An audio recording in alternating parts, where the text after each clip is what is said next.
Conversemos ahora acerca del detalle de las etapas del Design Thinking.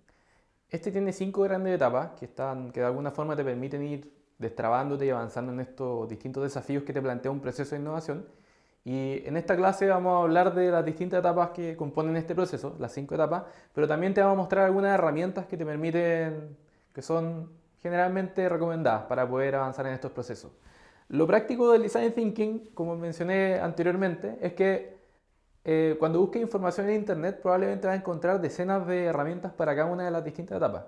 Entonces, busca información, ¿ya? Cuando ya entiendas el método y anda viendo cuál te sirve más para desarrollar los distintos entregables y avances de tu proyecto. Entonces, ahora vamos a empezar a hablar de las distintas etapas. La primera etapa del Design Thinking es la etapa de entendimiento. ¿Ya? El entendimiento tiene que ver con entender, como dice la palabra, entender un contexto. Tiene que ver con comprender las necesidades de un cliente, ¿ya? De un usuario y de un contexto particular. Entonces, en general, todos los proyectos están asociados a una problemática o a una necesidad. Entonces uno dice, bueno, hay un problema que estoy viendo. La primera etapa del Design Thinking tiene que ver con eso, con levantar información que a uno le permite entender y caracterizar ese contexto. Lo principal de esta etapa, y cómo uno sabe que puede seguir avanzando, es cuando ya sienta que tiene suficiente información para entender un contexto o creer que entiende un contexto. En general, uno no entiende un contexto hasta que ya empieza a implementar un producto, pero inicialmente igual hay que levantar información que te permita tratar de aspirar a eso, ¿ya? Entender algo. Entonces, generalmente lo que se utiliza para hacer esto son 2 grandes tipos de herramientas. Lo primero es lo que se llama la herramienta de levantamiento de información primaria, ¿ya? Se llaman herramientas de información primaria porque son de primera fuente. La primera fuente es uno mismo. Entonces, cuando uno hace un proyecto, en general, lo primero que uno tiene que hacer es levantar información de uno mismo, ¿ya? Ir a observar el contexto, ¿ya? Ir a conversar con las personas. En general, lo que se utiliza tradicionalmente para hacer estos levantamientos son las encuestas y las entrevistas.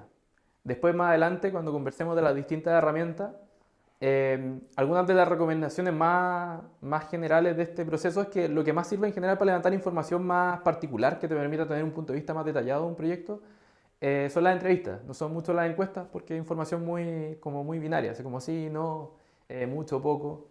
Y en general es mucho mejor tener conversaciones más profundas con las personas. Eh, el segundo tipo de información que uno utiliza es lo que se llama información secundaria, que es de segunda fuente, que es información que hizo otra persona. Entonces, en este gran grupo de informaciones que uno utiliza para levantar información están todo lo que son los estudios de mercado, reportes, estudios de tendencia, bibliografía, ¿ya? Todo lo que sean análisis que hicieron otras personas en el mismo contexto. Entonces, en general, cuando haga un proyecto, también va a hacer ese proceso, decir, bueno, levanto información que puedo ver del contexto, pero también va a ponerte a leer bibliografía, si es que hay análisis del mercado, entre otras cosas. El segundo proceso del Design Thinking es lo que se conoce como definición, que tiene que ver con procesar la información que has levantado en etapas iniciales, previamente en la etapa de entendimiento, y llegar a alguna conclusión respecto a eso. Acá lo importante es lograr distintas convenciones respecto a lo que tú crees que es el cliente, el mercado, entre otros factores. En general acá se utilizan bastantes herramientas. Una de las principales es perfilar al cliente o al usuario, establecer cuáles son sus intereses, cuáles son sus necesidades, pero también se utilizan otras herramientas, por ejemplo, para establecer qué es lo que ves en el mercado. ¿Ya? Entonces, puede que veas un contexto de negocio, quieras colocar un restaurante, ¿ya? Y tú digas, bueno, salí a consultar a las personas del barrio, en el lugar donde quiero colocarme, cuáles son sus necesidades, cuáles son sus intereses, probablemente cuál es su ticket de compra, ¿ya? Pero también, probablemente en ese contexto también te va a poner a ver qué hay de oferta en ese barrio. Entonces, en esta etapa uno también establece definiciones respecto a eso. Es decir, por ejemplo, bueno, en este barrio quizás hay 5 empresas, ¿ya? Y estas 5 empresas tienen este tipo de producto, cobran este tipo de precio por comensal. eh, y también esas definiciones son parte de este segundo proceso que es la definición. Acá lo interesante de esta etapa es que uno puede seguir avanzando a la siguiente etapa que viene, que es la de ideación, si es que uno tiene suficientemente caracterizado el contexto con estas definiciones. Entonces, si es que definiste algo que de alguna forma te permite trabajar, de alguna forma son como los requerimientos de los distintos clientes, de los distintos usuarios y también del contexto.